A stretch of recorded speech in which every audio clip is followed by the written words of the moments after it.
5e étape, après la pierre, Sabine. Alors, 5e étape, des copies du peintre Malevich. Malevich, suprématisme. Il s'est étendu sur le carré noir, la croix noire, des choses carrées, sombres, très fermées, mais aussi l'éclat, là, du Gegenstand de l'Außenwelt, le monde du non-objet, Vous pouvez répéter? de la non-représentation. Vous pouvez répéter? Die Gegenstand de l'Außenwelt. Dankeschön.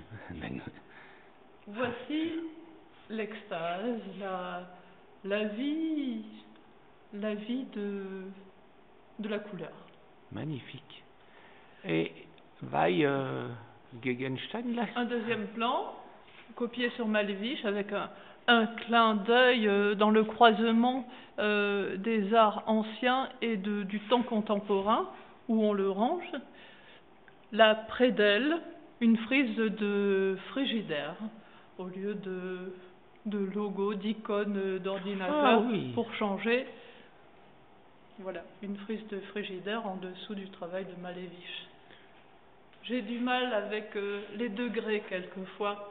Je me suis dit, le frigidaire, c'est autour de 5. Et moi, j'ai du mal avec les reflets dans le miroir. Continuez. Alors ça, nous l'avons vu dans la première étape. Dès le départ, on retrouve la fameuse étiquette carrée de 2 inches sur 2, où ici, sur ce modèle-là, on a 3 langues. On peut en avoir aucune, on peut en avoir 4, et on peut avoir du grec. Sûrement pas du latin. Le grec est resté une langue vivante. Donc c'est récemment tiré d'Internet, vous m'avez dit, cette fiche. Oui, même si cette aventure est arrivée en 99 dans un Virgin du Louvre, le Virgin du Louvre. La même aventure m'est arrivée dans le Virgin d'Avignon. Racontez-nous ça. Eh bien, je venais de quitter mes parents dans le Vaucluse. Je roule quelques 100 km pour faire l'ouverture du Virgin, où j'espérais trouver les tableaux de l'économie française en ce milieu de mois de février. Quand 10 heures sonne, j'arrive sur le fil d'entrée. Le vigile m'interpelle parce que je sonne sans autre discours. Madame, vous portez un vêtement rouge. Il est équipé d'un antivol carré, coupé avant de porter. Je dois le couper si vous voulez. Moins précis que cela, mais sans parler, il s'est dirigé vers la cabine des ciseaux. Il est revenu vers moi et a coupé mon carré.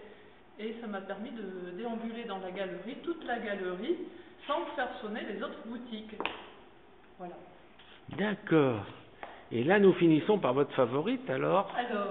Alors là, il s'agit d'une copie de Marie Laurencin. Oui, c'est un peintre que j'aime beaucoup. Pour revenir à l'essence japonaise, c'est des tons très pastels. Marie Laurencin a peint des choses légères, animalières. Et le hasard, et c'en est sûrement pas un, c'est que le seul musée qui lui est consacré se trouve au Japon. Voilà. D'accord. Et vous avez mis un petit écureuil pour... pour...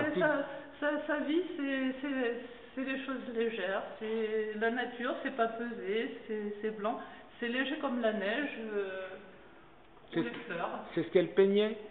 C'est ce qu'elle peignait le plus souvent, bien sûr avec l'exception de Malevich qui peint que du noir et où là c'est un éclat exceptionnel. Hein. Et là nous avons une table spéciale, dites-moi. C'est effectivement une table spéciale où les pieds dégradés, on les a remplacés pour revenir à des bases essentielles.